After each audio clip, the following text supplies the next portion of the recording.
Oi pessoal, tudo bem? Bem-vindos a mais um vídeo aqui do canal. Hoje, atendendo a pedidos, vou fazer um vídeo sobre spas, ofurôs e banheiras. Vamos lá?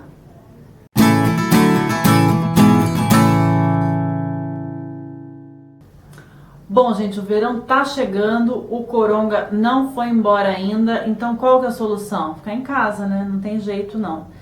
E aí, o que acontece? A gente chega do trabalho estressado, né? Vai chegando o fim de ano, aquele estresse acumulado. Eu não sei vocês, mas o sonho da minha vida é ter uma banheira em casa que eu possa chegar num dia assim, daqueles, colocar assim umas espumas e ficar lá de molho um tempo. Não sei quem mais de vocês tem essa vontade. Muito bem, então para fazer isso, a gente tem esses três tipos de soluções.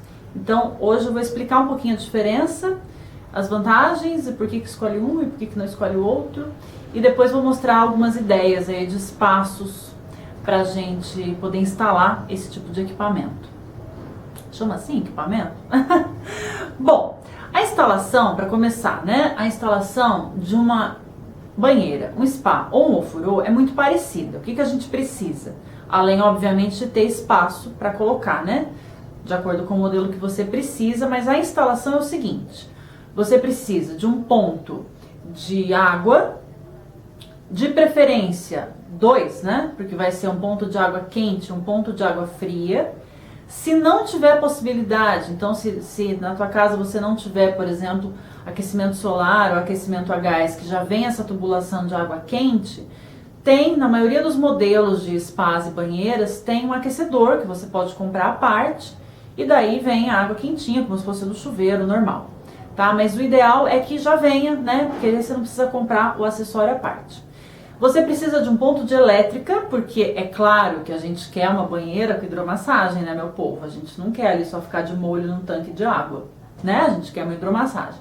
Então a gente precisa de um ponto de elétrica e a gente também precisa de um ponto de esgoto, né? Por onde vai escoar a água. Depois que você banhou o seu corpinho, você vai mandar a água embora por um ponto de esgoto.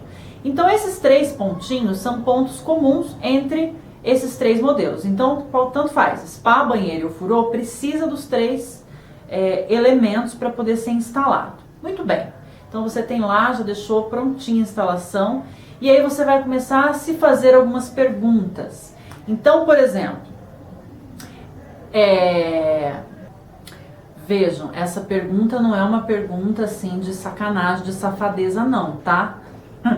Mas a pergunta que você tem que se fazer é a seguinte: quantas pessoas eu pretendo que usem a banheira, ou spa, ou ofurô ao mesmo tempo?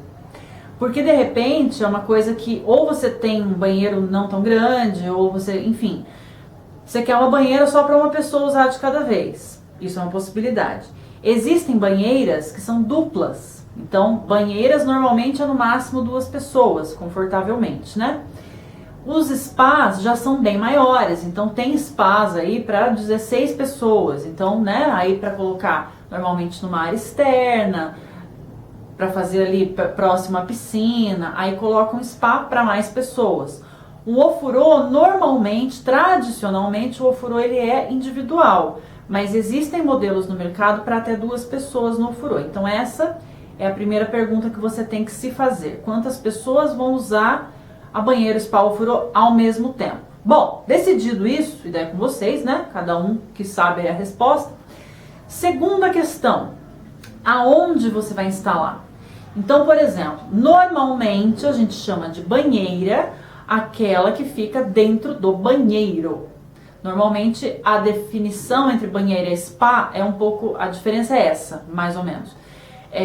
A banheira é a que está dentro do banheiro e o spa é que está fora, numa área de lazer, como eu acabei de explicar, né, próximo à piscina, e que também comporta mais pessoas. Então, você vai colocar numa área interna ou numa área externa sem cobertura. E por que eu estou falando sobre isso? Porque daí na hora que você for escolher colocar no ar livre, por exemplo, pode colocar? Pode. Só que você precisa escolher um material que daí tenha proteção ultravioleta. Não basta você comprar qualquer banheira, né, a mais barata, e colocar no ar livre. Às vezes não vai funcionar porque o fabricante não vai te dar essa garantia, porque o calor ali, o sol, principalmente se bater sol direto, o sol pode rachar a fibra de vidro. Muito bem, outra coisa com relação ao local de instalação é o peso dela, né? Então, principalmente os modelos maiores, você tem que prestar atenção se é um apartamento, se a estrutura do prédio aguenta que você coloque, se é uma varanda, então se ela está em balanço, e ó, dica aí, hein? Eu já falei sobre o que é balanço, para quem está em dúvida, vou deixar o card aqui em cima, é uma pílula de arquitetura. Então, se você vai instalar numa varanda que está em balanço, isso também tem que ser levado em conta. Ou mesmo num sobrado, por exemplo, se você vai colocar num banheiro, só que fica no andar de cima. Então, tem que pensar em tudo isso, a questão estrutural também, principalmente os modelos maiores. Bom, e daí, por fim, antes da gente passar aí para as imagens, que fica mais legal, né, da parte que eu tô falando aqui, os materiais. Muito bem, os materiais, eu já dei uma pinceladinha aí, a questão da proteção UV. Eu compraria sempre, tanto faz ofurô, spa, banheira, de acrílico, já vou entrar nisso, mas sempre com proteção UV. Por quê? Porque mesmo que seja um banheiro, às vezes bate um sol ali. E a banheira não é uma coisa que você vai comprar hoje e trocar daqui 5, 10 anos. É uma coisa que você vai deixar lá muito tempo, né? Então, aquele rainho de sol ali entrando dentro do banheiro também pode danificar o seu material. E é um investimento alto, né? Não são coisas baratas. Então, sempre eu pensaria em colocar uma proteção UV, de qualquer forma. Bom, o ofurô, ele normalmente, tradicionalmente, ele é de madeira, né? Ele é uma madeira especial, ele é em formato de tina, né? Um formato de um tanque mesmo. Ele pode ter hidromassagem ou não, mas tradicionalmente ele não tem. Ele é um pouquinho mais alto, então a pessoa senta dentro do ofurô e ela fica com a água até aqui. Então ela sentadinha assim, fica ali dentro com a água, e essa é a terapia, né, do ofurô. Então o ofurô normalmente é de madeira. Aí as banheiras e spas, elas podem até, por exemplo, já vi em alguns projetos mais arrojados, serem de alvenaria, revestida com pastilha e tal. Mas aí já se assemelha um pouco mais à piscina, né, de alvenaria. Sai um pouco dessa nossa conversa aqui. Para nossa conversa aqui, normalmente as banheiras e os spas, eles são feitos de fibra de vidro. É o material base das banheiras e dos spas. Só que eles têm uma diferença no acabamento. Então tem, e aí é um custo um pouco menor, o acabamento em acrílico. O acrílico, ele é um plástico transparente que quando aquecido, ele é moldável. Então eles aquecem, tem um vácuo que forma lá na fábrica, né, da banheira do spa, e molda esse acrílico no formato exato da banheira ou do spa. Quando o acrílico tem proteção ultravioleta, ele é muito semelhante ao outro acabamento que eu vou dizer agora, que é o gel coat. O gel coat, vou deixar escrito aqui, para quem tiver dúvida. Qual que é a vantagem dele? Primeiro, ele é uma pintura. Ele é uma resina que é aplicada como se fosse uma pintura. Então, primeira vantagem, pode ser de qualquer cor. Vocês já pensaram nisso? Normalmente a gente vê banheira, spa, tudo branco, né? Porque normalmente elas são de acrílico, principalmente porque o preço da de acrílico vai ser sempre um pouco menor. A de gel coat não, pode ser de qualquer cor, porque ela é como se fosse uma pintura. E ao meu ver, da pesquisa que eu fiz, a performance deles como materiais, tanto do gel coat quanto do acrílico, é muito semelhante. A principal diferença é na hora de fazer reparos.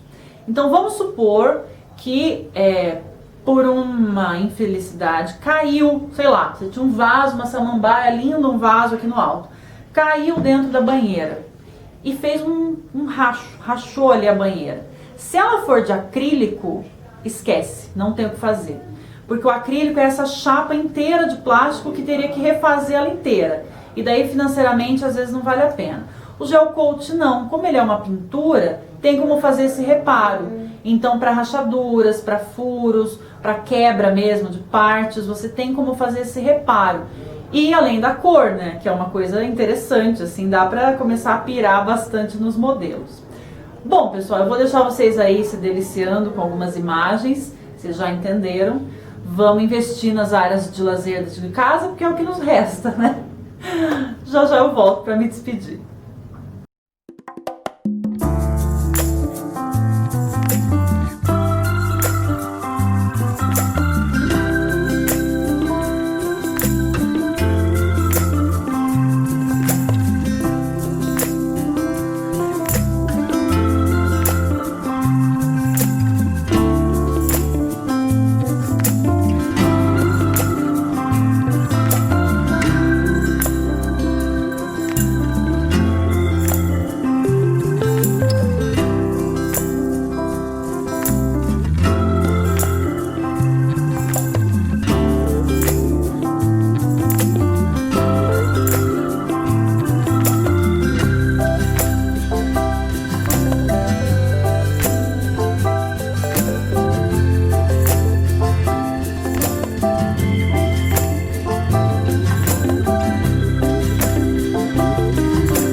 Então, pessoal, dá uma vontade, né? E esses dias aqui tá um calor, tá dando uma vontade de me jogar numa banheira de espuma, com hidromassagem. Ai, sonhar não custa nada.